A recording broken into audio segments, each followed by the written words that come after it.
Golfer comes to visit for a lesson and they're struggling with inconsistency. And the main reason for this is because they're unaware of really a term which is known as swing direction. Now, what we mean by swing direction is essentially that the club shaft, okay, when you're holding it, should always be traveling in a straight line.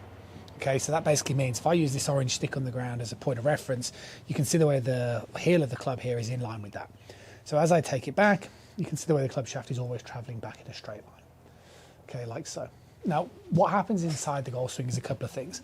External rotation, and obviously you turn your body, okay? Now, this is a sort of little thing that I tend to use inside lessons just to help golfers understand what external rotation does. So, what was happening with the golfer in mind is he was kind of swinging the club way too far underneath.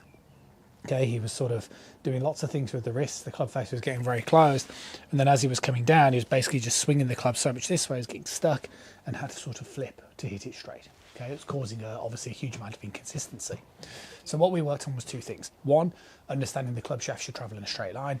The second one is external rotation. For those of you that are slightly uncertain, external rotation is the rotation of the upper arm, as I'm demonstrating here. Now, the clever thing about this pointer is you can see if I produce external rotation, like so, my forearm, it points up towards the sky. And that's what you can start to see inside the lesson. What we ended up producing was a backswing position where the club was able to go much straighter back, more external rotation so the club would go more through the plane line, and we started to produce a backswing which looks more like so. From this position, it's much easier to bring your arms down on the plane and obviously get the club face nice and square.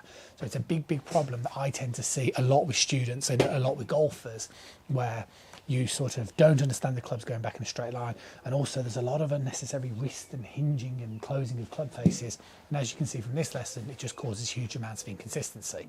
Now, the other thing that I'd say, what you really want to consider doing if you're someone who's keen and you're interested in genuinely how the sort of coaching and everything that I do actually looks, head over to the website restorativegolf.com. You'll be able to see videos on there that I've put together which really talk about the drills and swing builder and series and stuff that I work on with students all the time. And it will really make a big difference if you choose to work with me, obviously directly as well. Anyway, head over to the website. I'll see you soon.